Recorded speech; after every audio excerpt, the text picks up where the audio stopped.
Good morning students. Subject mathematics, class 8, exercise 1.2।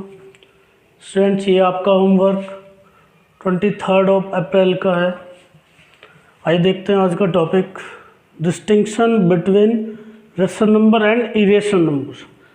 Rational number और irrational numbers के बीच में क्या डिफरेंस होता है स्टूडेंट, ये आज हम पढ़ने वाले हैं।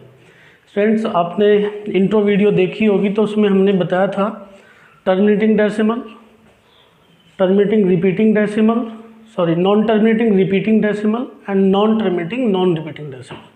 तो स्टूडेंट्स, उन्हें आप एक बार मेमोराइज कर लीजिए अपने दिमाग में और आगे बढ़ते हैं।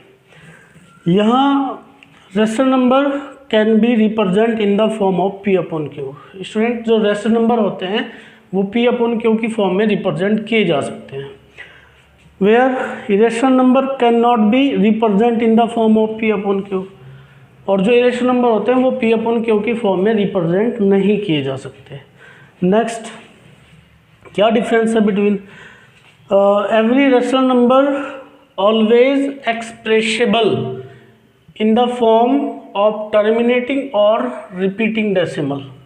स्टूडेंट, जितने भी रेशनल नंबर होते हैं अगर आप उनका डेसिमल रिप्रेजेंटेशन करें, या तो वो टर्मिनेटिंग डेसिमल के फॉर्म में होंगे या तो वो नॉन टर्मिनेटिंग रिपीटिंग डेसिमल के फॉर्म में होंगे। आई रिपीट इट स्टूडेंट, अगर आप किसी भी रेशनल नंबर का डेसिमल रिप्रेजेंटेशन करते हैं तो या तो वो टर्मिनेटिंग डेसिमल के फॉर्म में होंगे या तो वो नॉन टर्मिनेटिंग रिपीटिंग डेसिमल के फॉर्म में होंगे।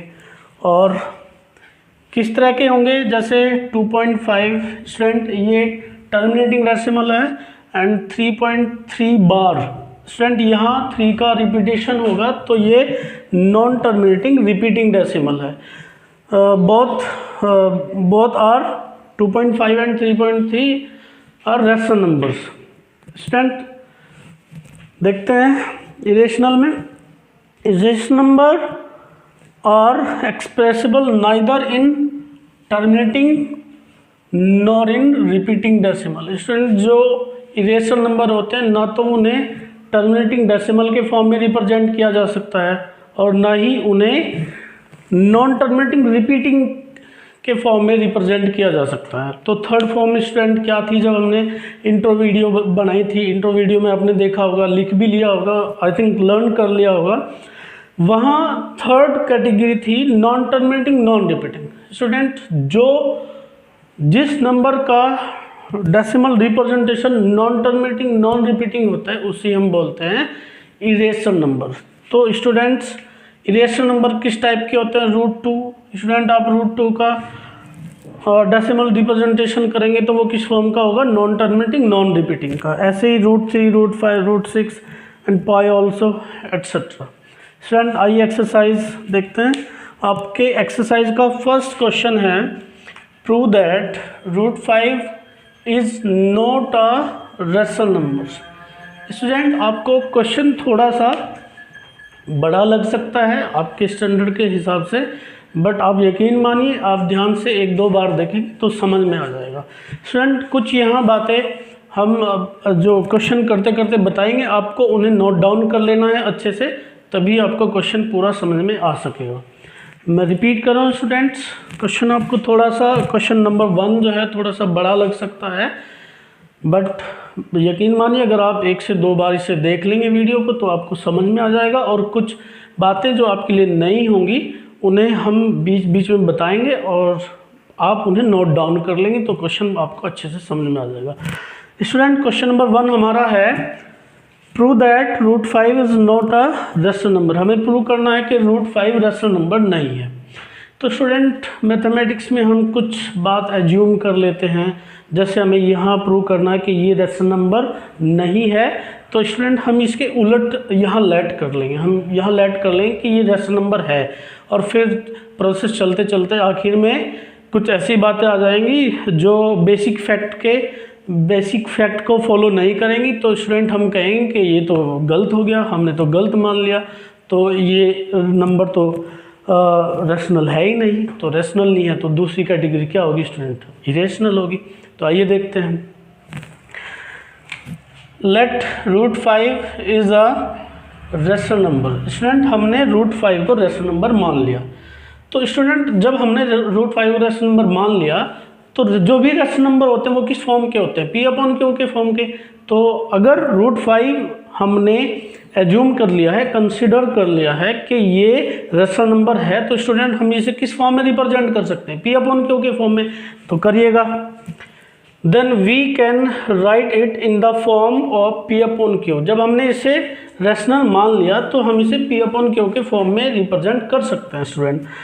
सो √5 इक्वल टू P/Q। स्टूडेंट आप क्रॉस मल्टीप्लाई कर लीजिए, ये रूट यहाँ ऐसे मल्टीप्लाई करेंगे क्रॉस, तो √5Q इक्वल टू P आ जाएगा। Taking square on both the side. Student ये जो है यहाँ इसके ये जो इक्वेशन है इसके बोथ साइड का आप स्क्वायर कर लेंगे, इधर का भी स्क्वायर और इधर का भी।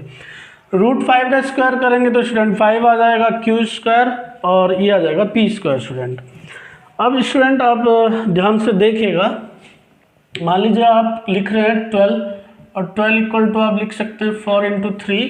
इसका ये मतलब है स्टूडेंट कि 4 is a factor of 12, also 3 is a factor of 12। और एग्जाम्पल आप देख सकते हैं, मान लीजिए आप लिख रहे हैं student 15, then you can write 3 × 5 और 5 × 3 एंड यू कैन से 3 is a factor of 15, also 5 is a factor of 15। Student यहाँ ये जो मैंने बताया इसे आप यहाँ एक बार देखिए, जब हमने ऐसे लिखा है 5 × Q² equal to P², then we can say 5 is a factor of P², also Q² is a factor of P²। बताइए स्टूडेंट लिख सकते हैं कि नहीं? एक बार फिर देखेंगे, अगर 12 को आपने लिया 4 × 3, then you can say 4 is a factor of 12 and 3 is a factor of 12। And in other example 15 equal to 3 × 5, you can say 3 is a factor of 15, 5 is a factor of 15। तो स्टूडेंट आप यहाँ भी कह सकते हैं 5 is a factor of P², Q² is a factor of P²।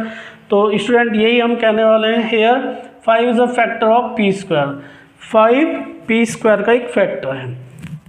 तो student जब आप 10th क्लास में जाएंगे तो वहाँ आपको ये थ्योरम सिखाई जाएगी जो अभी मैं बताने वाला हूँ कि अगर कोई प्राइम नंबर किसी नंबर के स्क्वायर का फैक्टर है, देन वो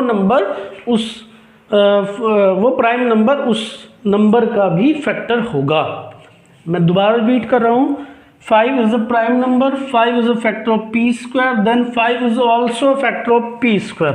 इस थ्योरम की डिटेल में आपको नहीं जाना है, जब आप नेक्स्ट क्लास में जाएंगे आपको सिखा दी जाएगी। बस अब आपको यही याद रखना है कि अगर कोई प्राइम नंबर किसी अदर नंबर के स्क्वायर का फैक्टर है तो वो प्राइम नंबर उस नंबर का भी फैक्टर होगा।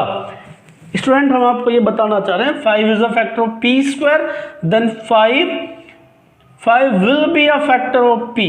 स्टूडेंट मैंने कहा था कि कुछ बातें आपके लिए नहीं होंगी, उन्हें आप नोट कर लेंगे और नोट करके जब आप उन्हें मेमोराइज करेंगे और क्वेश्चन को जैसे हमने बताया फॉलो करेंगे तो क्वेश्चन आपको समझ आ जाएगा।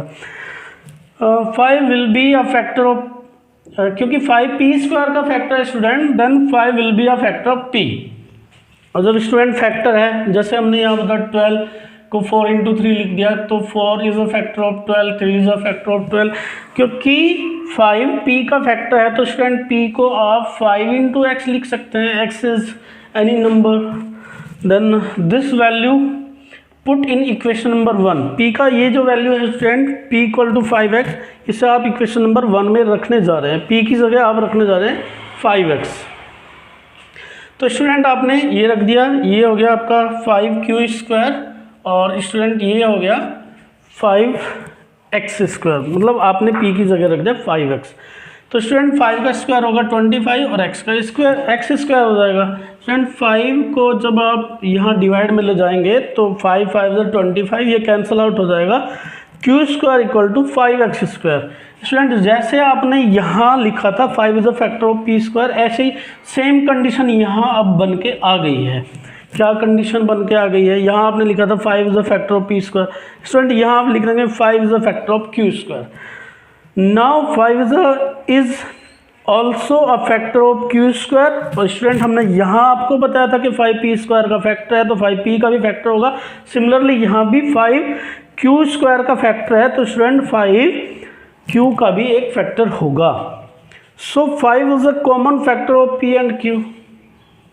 तो स्टूडेंट यहाँ 5 जो है वो पी का भी एक फैक्टर हो गया और क्यू का भी एक फैक्टर हो गया, but it contradict the basic fact. Student मैंने कहा था कुछ बातें आपके लिए नहीं हो सकती हैं, बट आप एक दो बार वीडियो देखेंगे तो मुझे का यकीन है कि आप अच्छे से समझ जाएंगे। P एंड Q 5 P और Q का फैक्टर है, but it contradict the basic fact that P and Q are को प्राइम।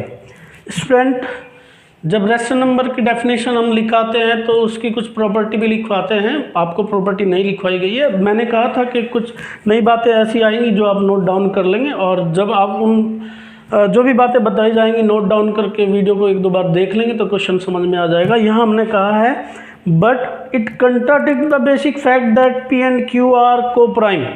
ये बेसिक फैक्ट को कंट्राडिक्ट करता है, उसका विरोध करता है कि पी और क्यू को प्राइम है। एक्चुअल में स्टूडेंट जो रेशनल नंबर होता है P and Q, P upon Q, उसमें पी और क्यू को प्राइम होने चाहिए। को प्राइम मतलब पी और क्यू का एक के अलावा कोई भी फैक्टर नहीं होना चाहिए।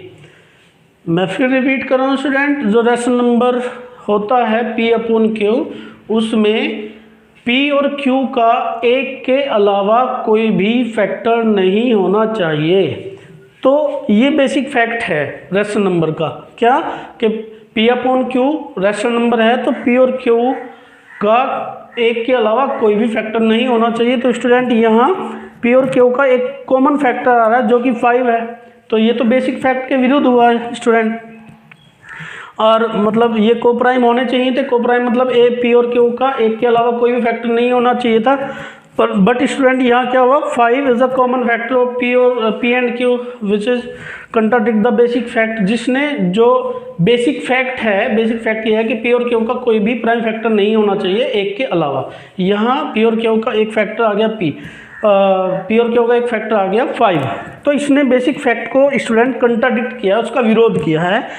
दिस कंट्राडिक्शन, ये जो विरोधाभास has arisen because of our incorrect assumption.